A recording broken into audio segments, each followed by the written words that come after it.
Are you struggling for consistency in your sim racing? Does your iRating look like a roller coaster? If so, we have good news for you. The way to get more consistent is to first understand what you're doing differently than the professionals. And VRS is the answer. With our competitive subscription, you will have the telemetry, setups, tutorials, and everything else you need to fully analyze your driving. Our data packs and the ability to compare your driving with the best in the world will show you exactly where to adjust your inputs, change your driving line, and shave seconds off of your lap times. And our powerful and precise Direct Force Pro wheelbase and precision pedals are being used by some of the world's best drivers. All these champions agree that VRS hardware is not just the best on the market, it's also priced well below the competition. So if you're looking to upgrade to direct drive and the best pedals in sim racing, VRS is your answer. If you want to get better, get faster,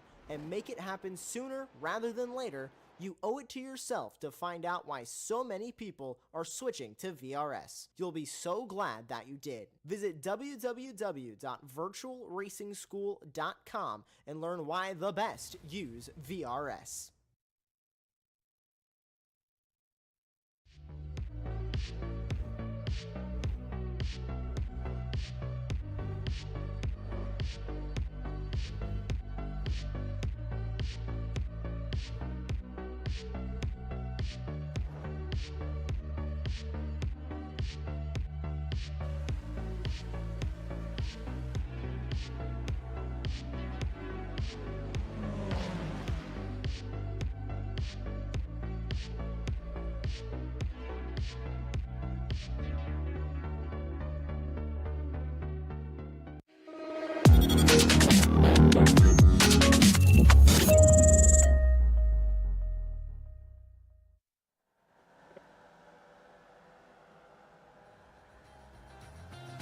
Good afternoon, everybody, and welcome. Another day and another round of the TGR Nation Grand V Championship.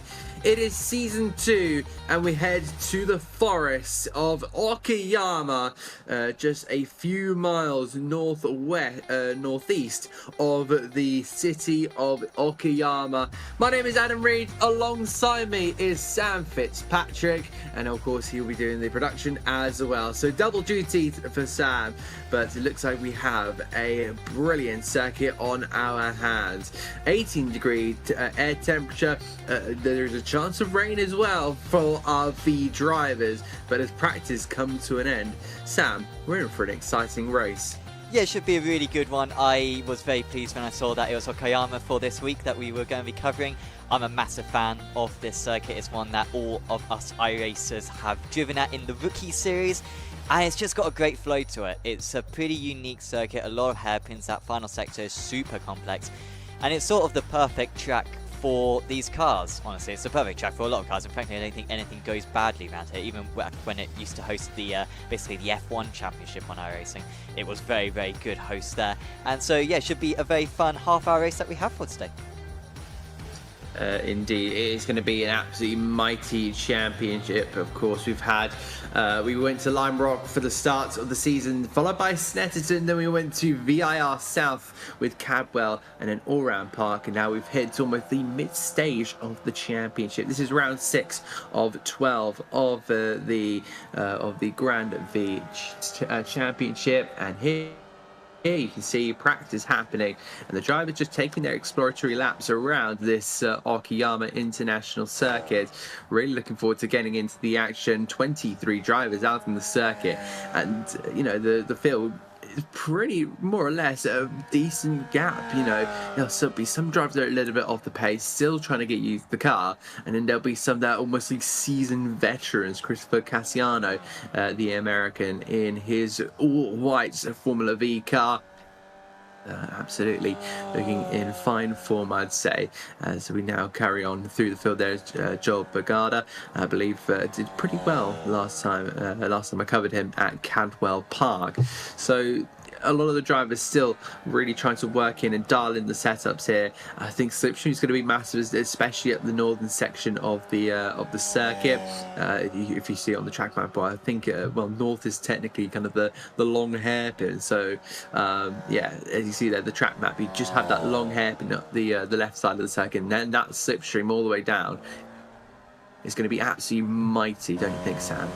Absolutely, yeah. Let's see a little bit of that from Rick English, who we ride on board with now, from Antarctica, a circuit or a country or a region. It's not really a country; it's a region which is not represented enough. So Rick probably feeling quite chilly over there, but yes, he is representing that region of the world.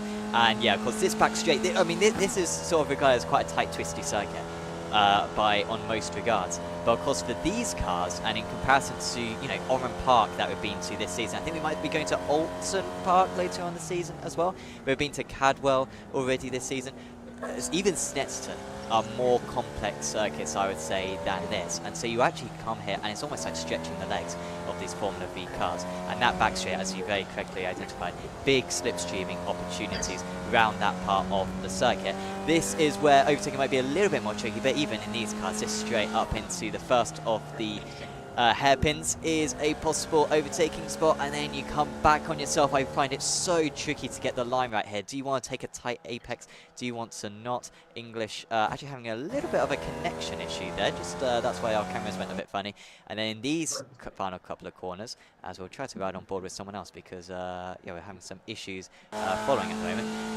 Yeah, flats out through the penultimate one, and then almost flat through the final one, and then a lot of gravel on the exit of the final corner as well. So yeah, this is like you said, going to be a slipstreamy event, I reckon.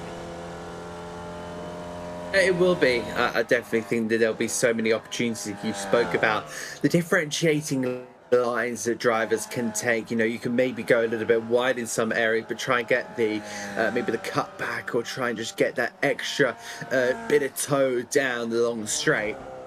So we'll be very much just trying to see it, whatever they can do. Matthias Marin also going a little bit off track there, Canadian, trying to just explore the limitations of the circuit. Of course, you know, in these 40 minutes, it means everything. And I don't know about you, Sam, but I find that even if you top your sessions at an hour, they can go pretty quickly. You know, you can definitely dash through a couple times, dash through a whole session after maybe doing a few tests here and there. But yeah, as I say, you can definitely fly through one of these practice sessions easily. Yeah, definitely, and I'm not quite sure how some of these drives go. I mean, some of these drives will have been doing quite a bit of practice outside this practice session. Some of them will join halfway through the practice and just, you know, trust that they know the cars. Dare I say, some of these front runners, Gianni Luzzo might be one of them. Really great to see Gianni and Zach around, because I feel like, and no disrespect to the other drivers, we've got some very good other drivers. Like you said, Bagada's had some good results this season. Degassis has been very consistent. But I think Zach Rattray-White and Gianni Luzzu have been the two best drivers. And I think back at VIR, they had a pretty good battle between the pair of them. And I'm really looking forward to seeing who can come out on top, because like I said, I think they are probably the best two drivers on the grid. So awesome that they've got those two who are going to keep each other very honest. And then, of course, we know the rest of the field will all be very close as well. Indeed, definitely going into those last couple of moments. There goes Benga, the American, up into P7. So, you know, these timings don't really matter too much. It just gives kind of the drivers an idea of what they're doing about the circuit, how quick they kind of are. But when we get into this qualifying session, of course, the fields are going to be completely empty. There's going to be just them out in the circuit from their view. And they'll be able to go out and push all through. I do suspect maybe that we will be seeing maybe about three, maybe 2.5 to 3 seconds between the entire field, which will really give a bit of an idea of how close they are. Meanwhile, Michael Thiessen is getting a big old toe off the car in front here. So he's already maybe doing a few late session aero tests, slipstream tests. Of course, not daring to go for that move, because of course we are in a practice session. The last thing you want to be doing is giving up a little bit of your iRacing just for a silly move being made in your little Formula V. But you know, the drivers are keeping themselves kind of calm and composed for now, but I think that intensity will really be wicked up once we go in towards that qualifying session and that driver just pulling off the road. Yeah, Brady just making a little bit of a mistake there. But yeah, that is really useful for Thiessen there, just to follow Bradley up that back straight. And yeah, just try and figure out exactly where you need to be if you are going to go for a move into the hairpin at the end of the straight. With the way that the track is so heavily cambered, I mean, you can borderline say it's banked around that part of the circuit. You can really go for some very late braking maneuvers around that part of the track, and so yeah, just following another driver around can be really, really useful. And now Bradley's probably going to do the same thing as well to the other driver. Welcome to everyone who's watching along, by the way, and do let us know who you are supporting yeah, in chat, and we might show them on screen. So genuinely, if you let us know, then we are more likely to show them. So yeah, do let us know, and let us know any tips and advice when it comes to this Formula V car as well. If you're in the background, maybe you're spotting for one of the drivers, let us know any extra information. It's always really interesting for us commentators to learn a little bit more about the cars and the drivers, and yeah, the series generally as well. As we take over to qualifying, and now these lap times will start counting just a little bit more. It will indeed. Of course, qualifying is really where you turn those wicks up, where you start to get into that tunnel vision of focus mode, and really where you get your lap in time here. So it's going to be all about rhythm. It's going to be all about momentum, especially with these tiny little Formula V cars. Any extra mile an hour, kilometer per hour you can get out of the car, try and find it, because it is going to be absolutely pivotal that you maximize. We have a look at the trees for some reason. I don't know why iRacing has that selected as a camera. I'll be entirely honest. Maybe it's trying to find a squirrel, maybe hiding in the trees. That'd be a great addition.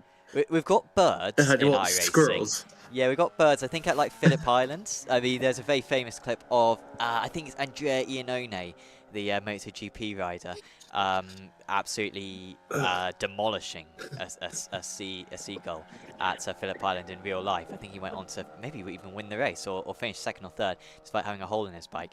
But yeah, so they have added some birds in iRacing, but squirrels are yet to add. Where are they, iRacing? Please let us know.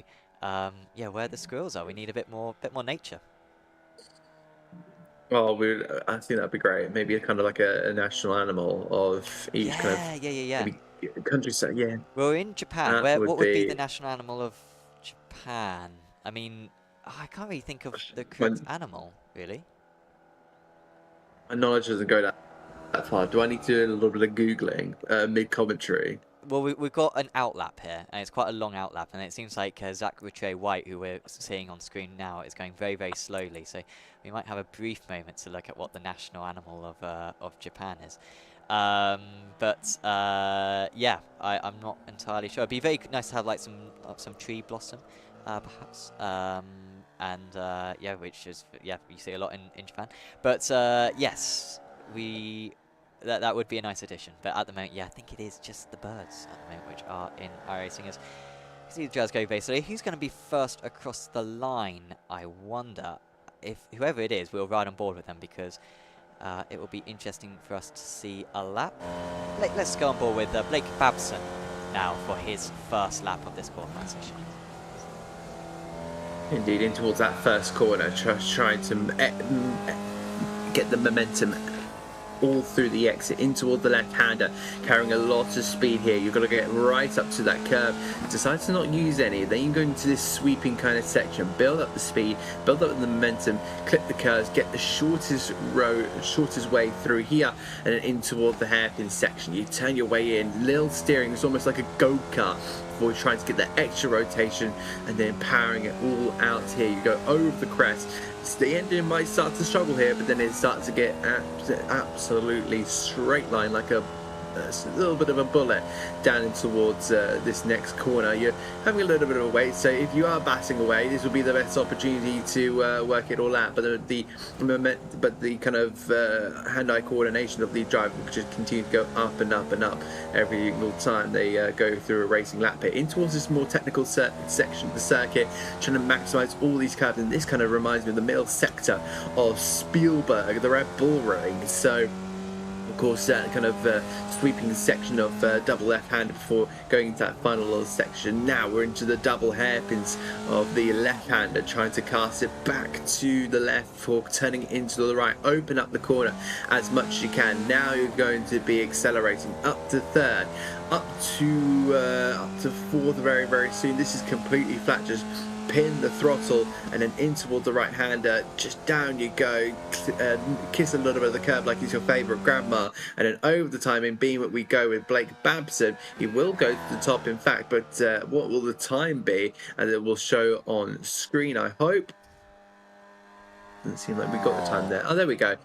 We did get it with Babson, and it was a 52.464. So not the best time there. Other drivers are improving, with Deganis going top of the 49.7. So looking pretty close so far. 2/10 to his American countryman. Bergada has now topped that with a 49.666. Johnny Litsu about to go over the line very, very soon. He goes top with a 49.001. So almost bang on pretty much on that 49. But I think after a little bit of time, we should find him going into the 48s unless he's pulled out of a lap, which he has. Yeah, so they get a few, I think it's 4 laps, isn't it, that they get in this session. So maybe going back to the pits and wanting to get some new tyres on it. Pontus Anderson across the line. Does he go anywhere? No, I think it may have been an invalidated lap time actually for Pontus. So he goes back. It's a bit of a weird place here. I think it messes up with our live timing a little bit at times when it comes to how many laps the drivers completed, because the drivers line up behind the finish line. The finish line is very far down the start-finish straight. So we'll try our best to figure out who's got laps to go. I think Rodriguez Tostes certainly has laps to go. This is his first attempt, and he's about to cross the line as Wenger moves up into 3rd position. I don't think it's the former Arsenal manager, but he's up there in 3rd place now. And Rodrigo, unfortunately, who we're watching, did not set a lap time, so he was another one who went beyond the track limits, and so it will not count for him. Mark Schweening, though, he did make a lap count. He goes up, and De Gassis moves up to 3rd. Yeah, remember, we do have about 24 to 25 cars that entered the practice session. So we'll have a couple more still to go. There goes Thiessen into 16th. And there goes probably one of the best names on the grid, Zach Carr. You know, somebody with, I know, as I said, someone with a second name Carr in the motorsports. It's like, you know, it's like someone involving doing rugby or football and having their second name as Bull. Well, we have. Great. I mean, the best one obviously is Usain Bolt, the greatest runner of all time. But of course, we do have Scott Speed, former Toro Rosso driver and very successful rallycross and NASCAR. Did he race in NASCAR? Apologies, I'm not entirely. I think he did race in NASCAR. Yes, he did. Yeah. So yeah, Scott Speed obviously is a great one as well. Carr is a good surname for this series. As a few more times are just gonna pop in soon. Bergada on a lap, De Gassis on a lap, but Wenger's going to be one of the next to cross the line. It's not an amazing lap this, but he might be able to edge out a little bit of an improvement. Might get him onto 4th. Indeed, here comes Alexander Wenger over the timing beam. It's a long way down. Will he go and improve his time? He does, but it goes to P4, so up 2 more places. You see there the rear starting to wiggle. So there is, no doubting it that he's definitely pushing out there. Still some drivers still to put in a lap time, but there you can see all 25 cars have put in a lap time. This is actually a camera angle I've never seen before. You don't really get on boards with Formula V's. It's usually kind of the shoulder camera, but this is absolutely superb. Down in towards this left-hander here with Lutzu from apparently Vatican City. So yeah, another one who's kind of messed around with their nationality. Maybe it's a little bit of a joke, but you know, I've seen kind of other drivers do it, well, not just in iRacing, but in all other kind of games. It's not real life because that's all down to licenses, real life licenses. But Lutzu in toward that final corner, really pushing the limiter, taking that little apex there, and just almost taking a little bit of curbing there, and brushing the gravel trap on the left hand side. Goes even faster, yes, 48.677, over half a second faster than Zach Rattray White, who is at the top of the stand in the championship at the moment. What about Todd Going in P10? American goes second. That's a big time there. But Zach Rattray White only goes just under 0.3 of a second to the back of Lutzu. We've got game on here, Sam, and we enter the final minute. Yeah, that's quite a statement from Lutzu. I mean, 0.3 of a second, I doubt that'll be enough to break the draft against someone like Zach. But it seems like he maybe has a little bit more pace, honestly, just judging by this qualifying session.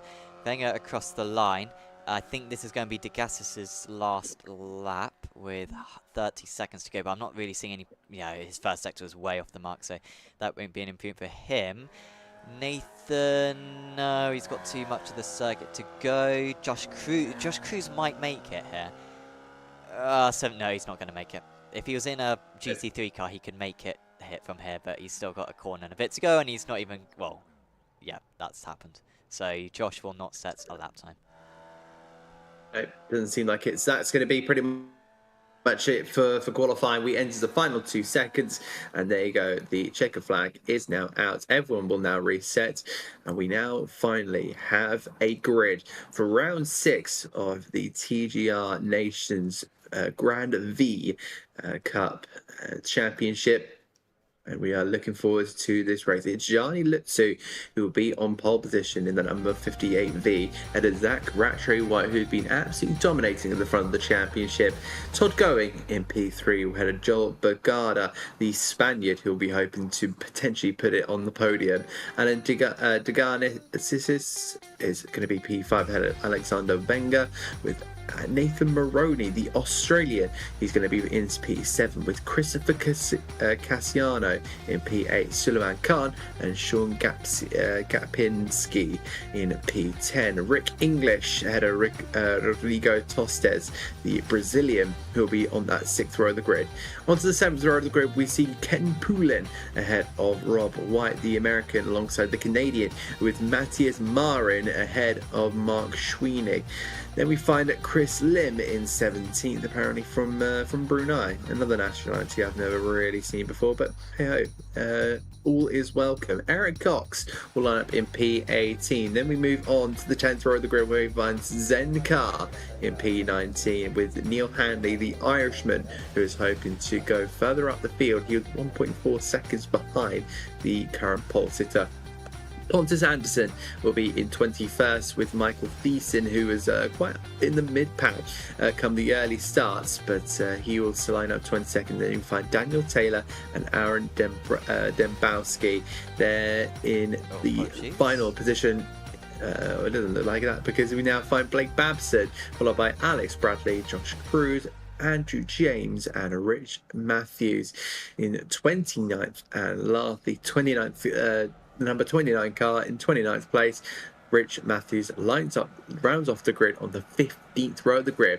All 5 lights are ahead of the drivers. We go racing here at Okayama. Decent start there from Lutzu as he powers away and pulls away, and already at a decent advantage. Maybe got about 5 car lengths to the next cars, and they battle their way through the first opening section of the circuit. You're just trying to find any form of space, any form of open opportunity to try and push your way forward. Kicks of gravel gravel already being kicked up onto the road here, but Lutzu is having the absolute start of dreams in his pink Formula V. Down the inside goes the 67, and they carry on their way through, a couple using the outside line, but it does seem like for now that it all seems pretty clean. Nobody getting involved in any dramas, and they had their way now down the back straight. We see all the tow happening and more. Look at that pack of 5 between Rattray White and Maroney, and there goes the move. It looks like from Wenger, and that is a bold move, but they're heading toward the technical section. I think Go is going to have that inside line and say, oh no you don't, my friend, I'm going to hold on to this one. Yeah, what a start for Lutzu. I'm amazed he got that much of a gap, albeit it has been pegged back a little bit in the draft already on that first lap, as they're still going for it for P3, and not going to respond there is Wenger. He had one attempt at it. He's going to slot in behind. I think the top 2 will start to pull away now, but this battle for third is looking very tight. We've got Mark Schweening against Ken Powlin. Not a good start for Powlin. You can see he's down 3 places already. Schweening up 1, and Degassis really just seemed to be getting offline for the first couple of corners and nearly lost 3 places on this first lap, but he's managed to limit the damage at 2. He runs in P7. Indeed, 30-minute race we've got ahead of us, and they should be going pretty quickly, so you should be seeing about maybe 16 laps of this second. Already you're seeing the classic pull over to the pit wall to try and break the draft that these drivers are getting, because Lutzu is pretty much punching a big hole in the air, and Rattray White is just trying to go in chase here. It is the 2 Americans fighting over the podium. Meanwhile, there's a whole gaggle of cars looking back here. That's going to be Eric Cox in the 19 car. He's trying to fight his way up into the top 10, but because these cars are so small that, you know, you can get 3 wide, maybe even 4 wide. That's when you're playing a bit of a risky game here, and Eric Cox there just keeping himself in tune here, because he wants to be climbing up the field. He needs to be aware of his surroundings, but also doesn't want to be taking himself out in an instant. And we continue our way down. I think Rattray White might be gaining just that little bit in terms of the toe, but Wenger going mightily aggressive up the inside once again. Take 2 with going, and it looks like that Wenger is going to pull ahead on this one. Yeah, that's an important move. There are so many moves going on down the order. Apologies if we're missing stuff, but yeah, it's just going on absolutely everywhere. Carr and Hanley are 2 drivers who are alongside. I think Hanley's going to move through, and now that's Carr not in the wall. That gravel is so much stickier than it used to be, and he manages to keep it out. But that, yeah, could have been, well, it was very nasty because it's dropped him all the way to the back, and he's not got much time now to try to recover back up through the order. Eric Coxon, I think, may have been involved in that, and he's now ahead of Bradley and Dembowski, and then Thiessen going the long way around, but I think Dembowski is going to have the advantage on that occasion. Maybe it was actually the former who was on the outside. He got a very nice run. But yeah, Lutzu's gap now back down to 4.5 tenths of a second. So I thought White may have even lost the draft. Like he was getting scarily close to losing that. He was 1.1 seconds behind at one point. But he's back in the draft, and he should easily be able to keep up from here. And still, these guys battle. We've got Kapinski now battling English, and Cassiano. Cassiano's at the front of this. Indeed, and that's kind of the main battle you got going at the moment, because look at that, they're getting in pretty close company, 3 wide in towards the next corner, and it looks like that 22 of Kapinski is going to back out of that one, because he knows he's going to get a big old draft down this straight. And look at that, that is English just smelling the exhaust fumes of Christopher Cassiano, and they carry their way all the way down the straight. Rick English there, still side by side. They're going to head in toward the next corner. It's going to be a bravery on the brakes, and we head on toward this 3rd lap and down in toward the right hander. We have a look at Kapinski, because he's got a brilliant view. He's sitting back like he's in a cinema, and Kapinski doesn't seem to be able to want to be involved in that one, because he knows the potential for a collision to happen. Speaking of collision, that Eric Cox being involved in the collision, it doesn't seem like it's too major, but someone is in fact slowing. It looks like Lim and Taylor have been involved in a bit of a collision. I wonder if maybe the suspension's gone on either of the car, because that is a very slow V, despite it being in the low sector. Oh, that is major crabbing, if I've ever seen it before. Chris Lim seems to be okay, but no. Can't turn right now. To be fair, when you were talking, he was going through a left-hander. Through the left-handers, that car is going to be absolutely epic now. Unfortunately, through the right-handers, it doesn't exist. So yeah, it's not great. Here was what happened. We'll actually get an off-board of it. Yeah, that's the 128's fault. That's Lim's fault. He just locked up, and then the cars sort of tangled their tyres, and that will be a repair required for both of them. I think they do get one faster pair in these races. Indeed they do, and they're going to need that pretty swiftly. But yeah, it's very difficult going side by side in a Formula V car, just because, of course, when you're going on the brakes, you know they're not the most efficient brakes in the world. You know, they're going to have to you're going to have to require a lot of early braking. You have to be very mindful of what you're doing in those situations. Someone who is who's having to be mindful as well and trying to do a better version of that is the 49 there. I think Maroney heading up the inside of that when they head in towards the tricky section. It looks like you see there just Bagada holding on for dear life as he starts to now move a little bit further back. Started up in 4th place, fell through the pack, and he's starting to be on a little bit of a downward spiral. Here's Sean Kapinski. He's on the inside. The nose drops down there.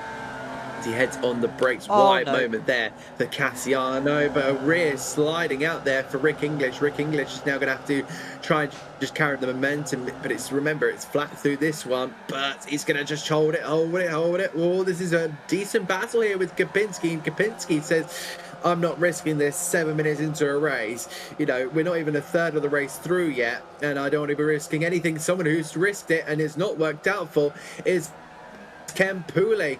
So major dramas happening, and it's just these little things that are just momentum destroying as Kapinski finally gets through on Rick English. So smart maneuvers there being made, but the chaos just ensues every single time we switch the cameras.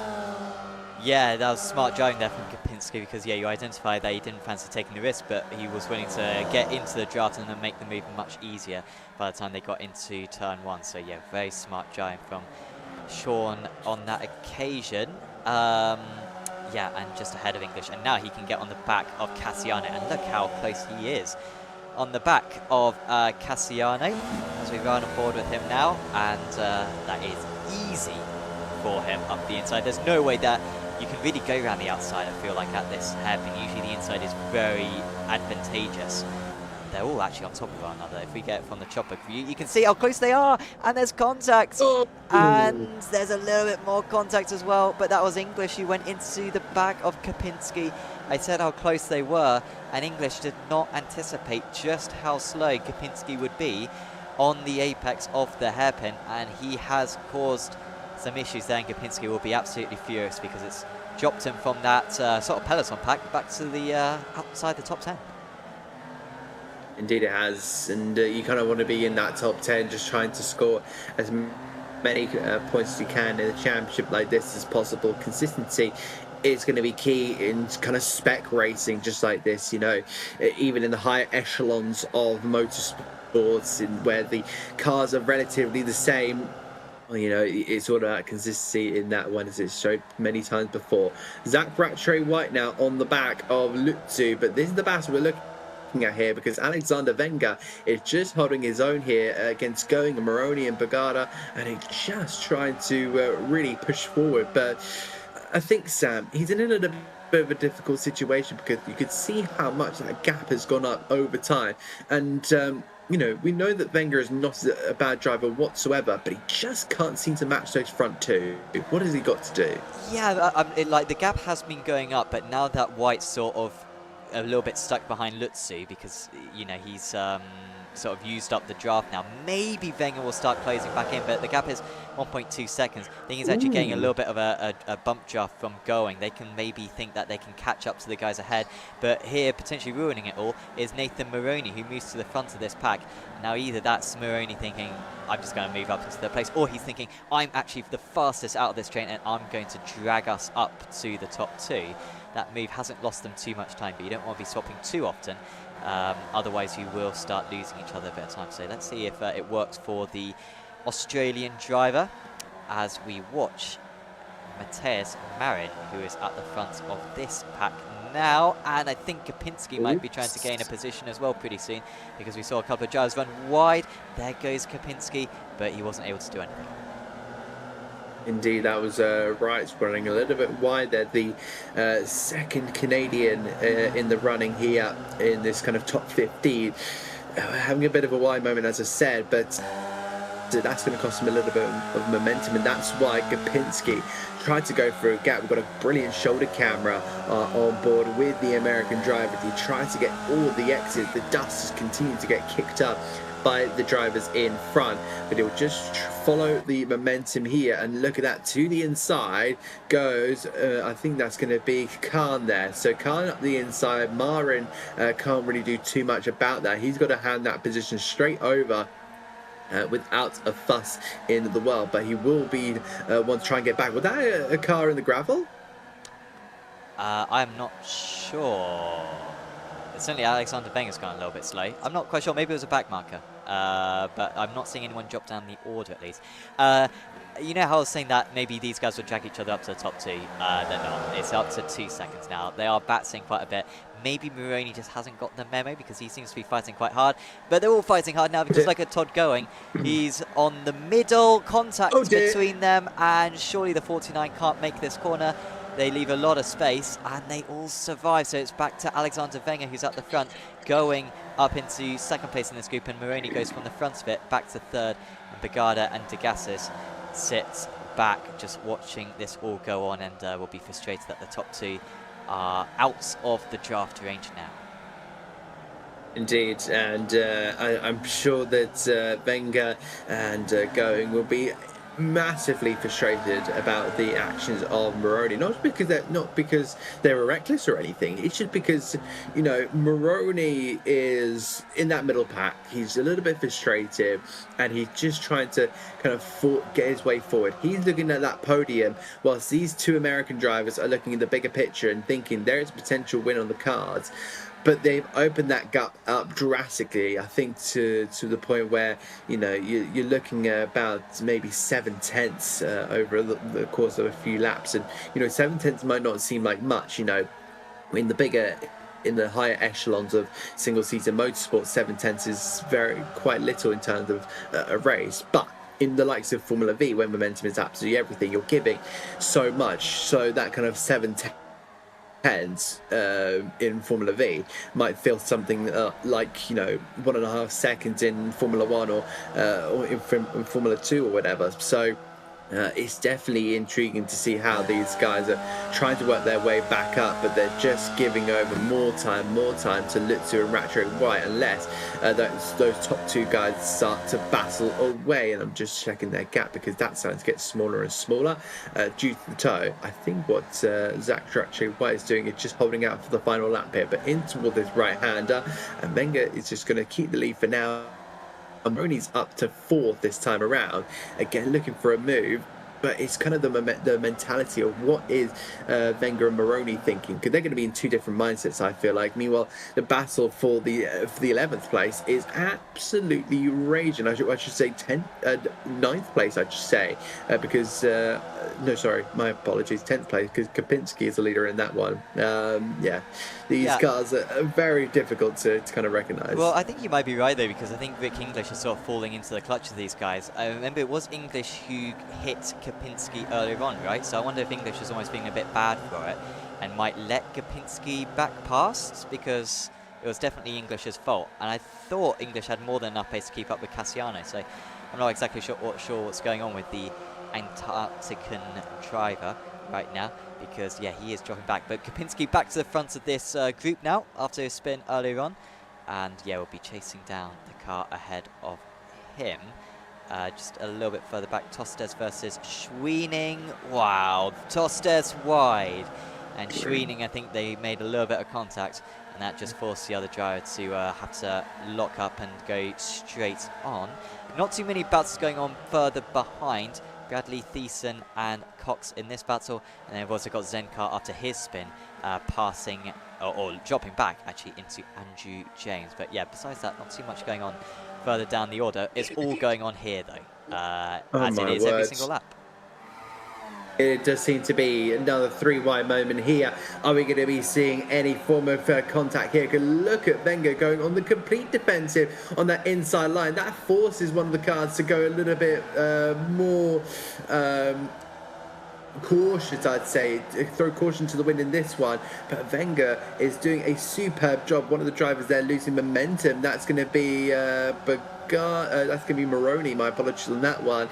So unfortunately there for the Australian, but you know, you're really trying to work as hard as you possibly can in this one. And look at the gap up to now 3.3 seconds. So it is clear who the lead battle is to, but you're thinking about the last podium place, because you've got Wenger going, Bagada, Maroney, and then you've also got Degassis also in the battle as well. Rick English there up into 9th, and he's now feeling the pressure here from Kopinski. So Kopinski now gets to kind of go back past the guy that hit him a few moments ago, and will be able to kind of show him, right, this is where I belong here. Yeah, I thought English might just wave him by. I thought he was maybe waiting for him, but I don't think he is. He's battling him extremely hard. And it looks like Kopinski's much faster than English, because English has lost a lot of time to Cassiano in the last few laps. And so Kopinski could well be passed. And of course, once he is passed, he'll be hoping that the others start battling behind him and he can go off into quite a boring 9th place in this race. But he hasn't been able to get past yet. Well, maybe that was too early spoken, because here he comes on the inside into the right-hander. And he is through, but maybe the best run now is going to be from Matthias Marin, because he's behind both these guys and he's going to have an excellent run on the pair of them. Here he comes through the middle. He will indeed.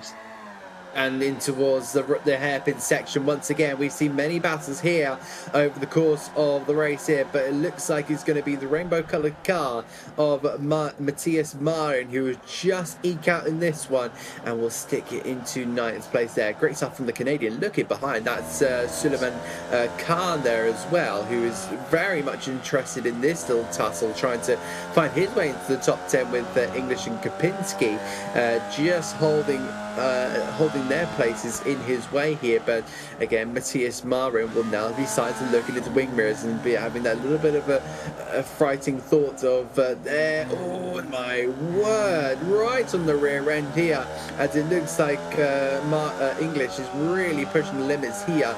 He's going to have to maybe back off a little bit, because of course if he brakes too late or just doesn't expect anything, then he could go just straight into the back of Marin. But this is what he's exactly been waiting for. And we now switch now to Nathan Maroney. I'll update you on that little tussle in a moment. But Maroney tried to go around the outside here of Bagada, and that's exactly what he's done. Fantastic stuff there. Meanwhile, Rick English just cannot seem to find a way through this time around, and in fact he has done now.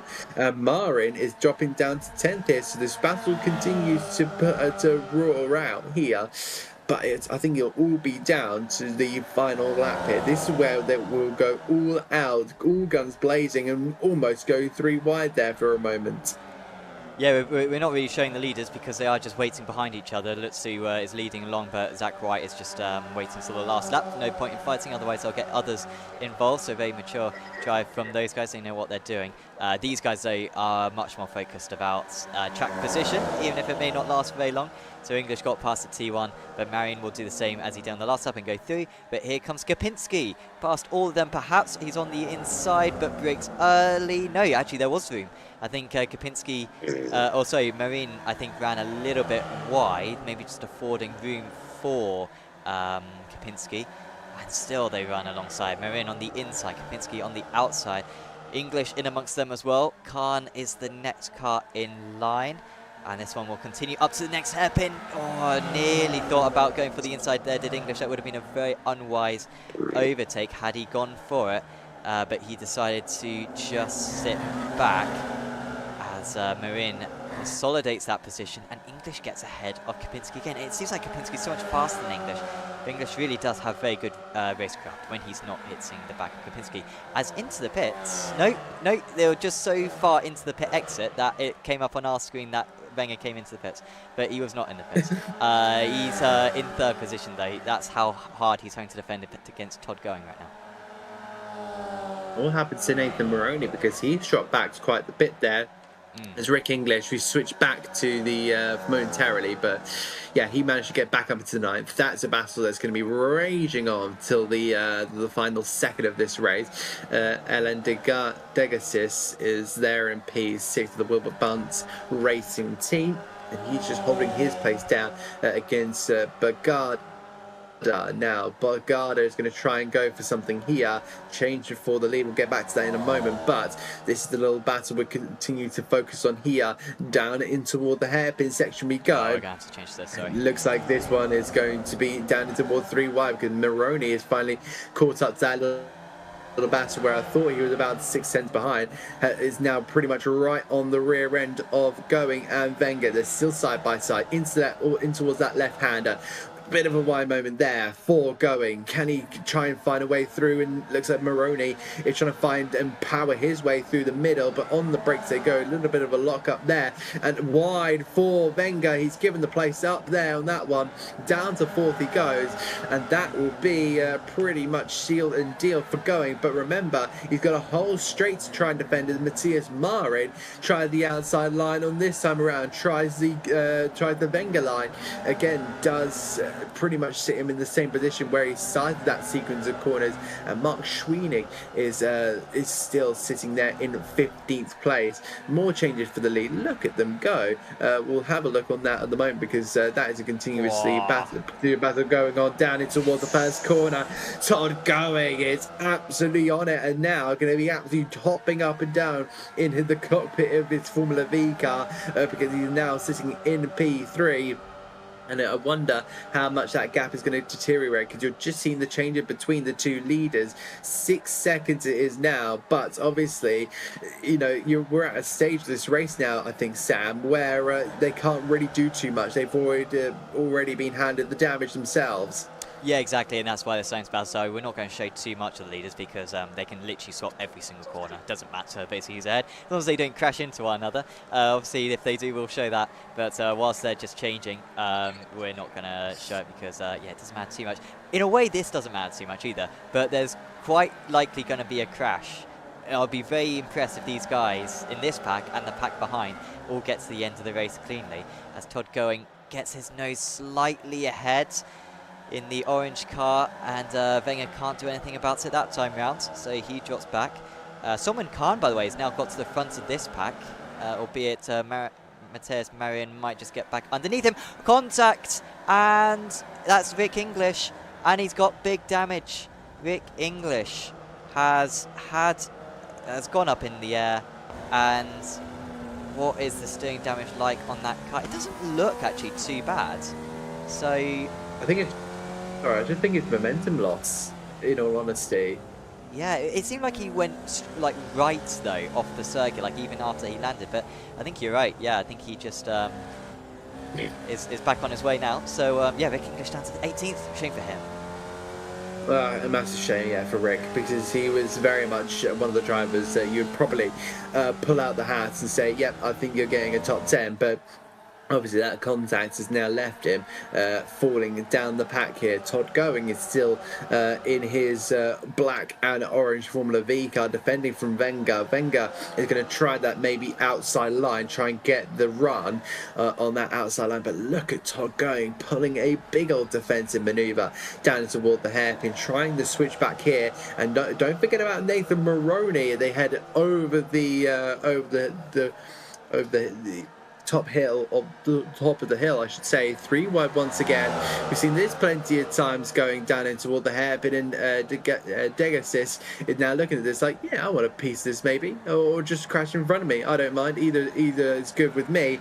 Todd Going is going to try and be later on the brakes. Are they going to make contact? No, Wenger was very mindful of that, and Maroney has just slipped in through, seeing if he can potentially steal the position away and put himself up into a potential podium place. But if Wenger Venga and Moroni continue batting here, that's going to be harmful to their chance of a podium. And here comes Bergada, the Spaniard, trying to go the wily old fox route and find his way through. He's also pushing a little bit forward here, and it looks like he's made a bit of contact as well in the back of one of the cars. Moroni and Venga just battle and battle, but look at the damage they're causing themselves. It may not be a big car, Bill, but it may be. Oh no, Venga round. I was just about to say it may not be car damage, but it may be potential damaging to their podium chances. And Venga has been half spun around. He was on for a podium place, and obviously within the last 4.5 minutes, disaster strikes for the American driver, drops down to 8th. Yeah, that's they were really getting aggressive, and they were alongside so long, and I was waiting for one of them to back out and go, no, we're going to try to work together here and catch back up to going.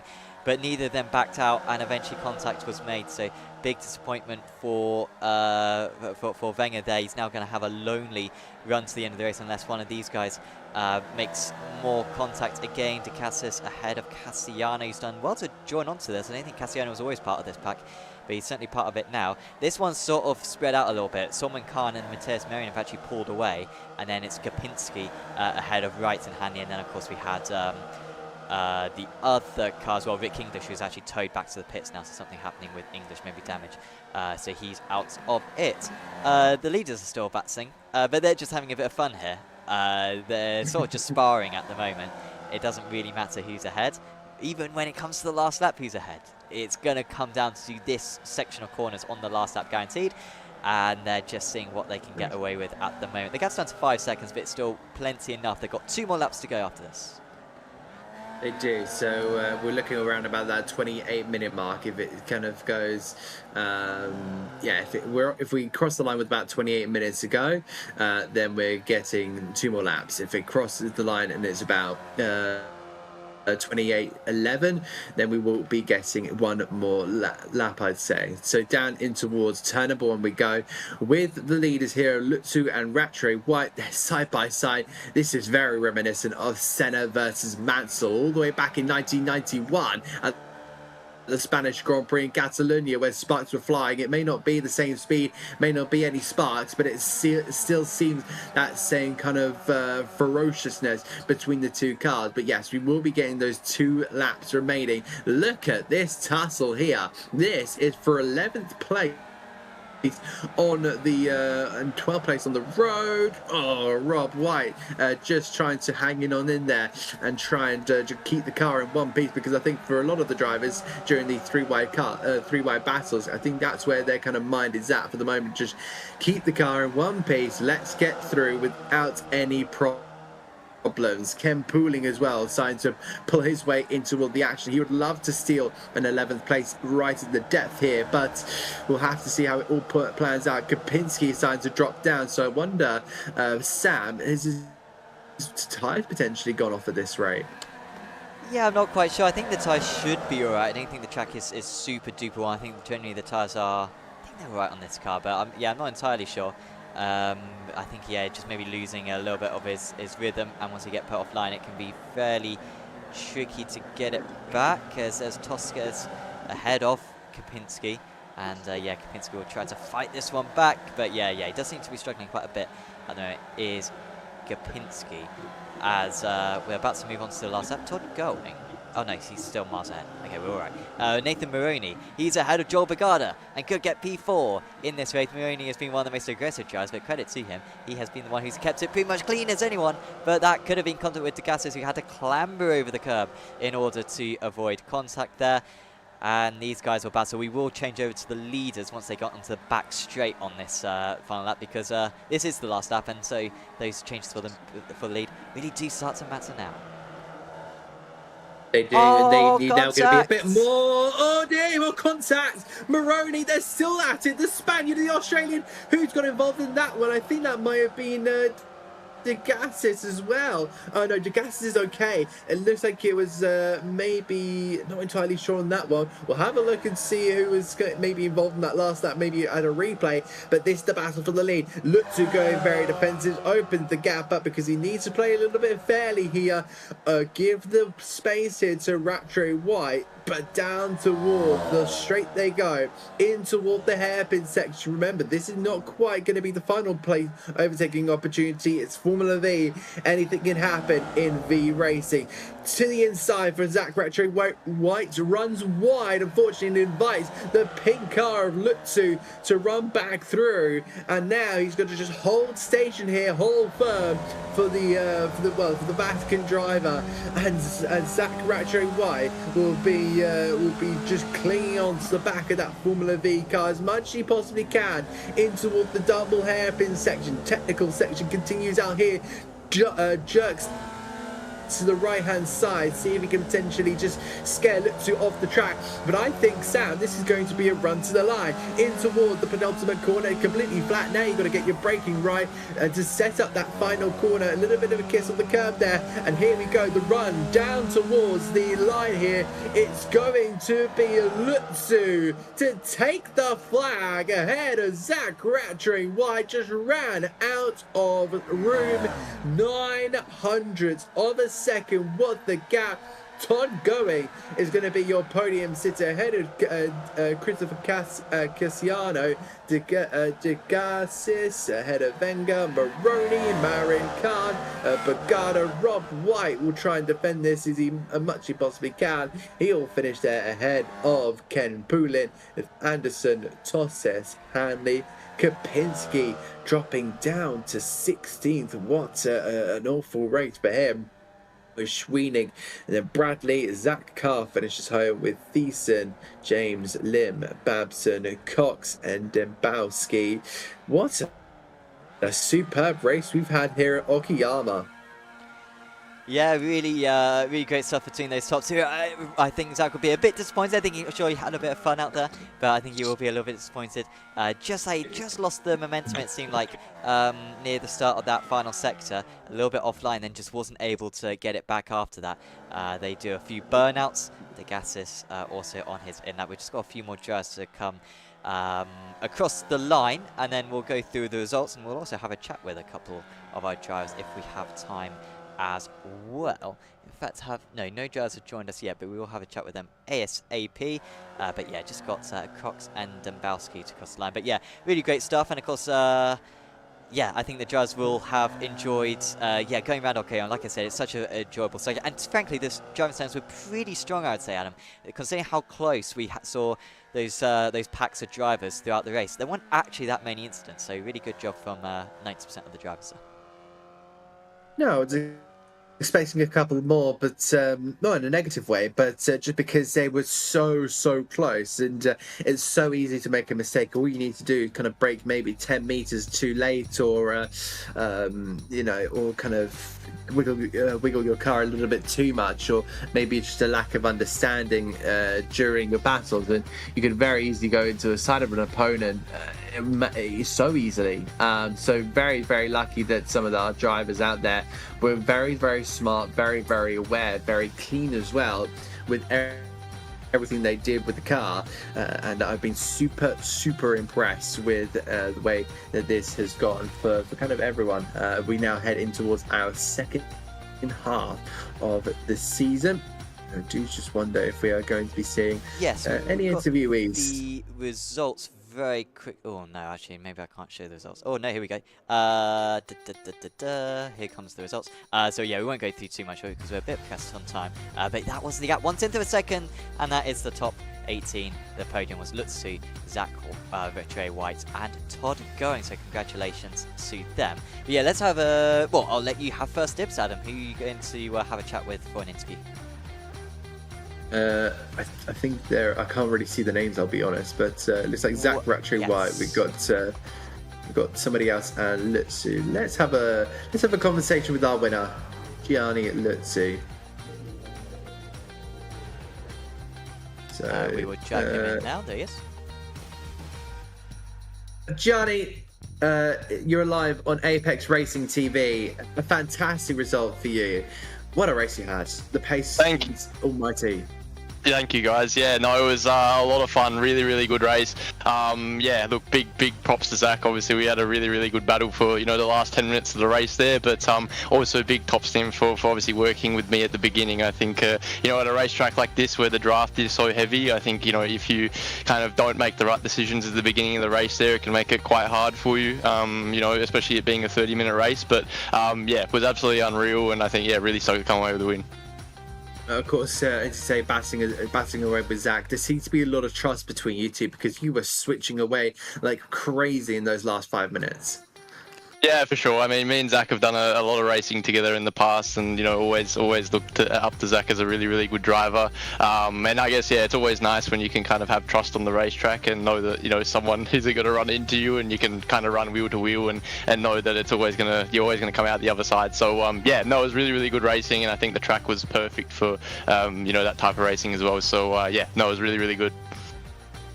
Absolutely, and just kind of looking towards future rounds, how are you feeling? Because you seem to be quite confident, especially with the tone of voice you have at the moment.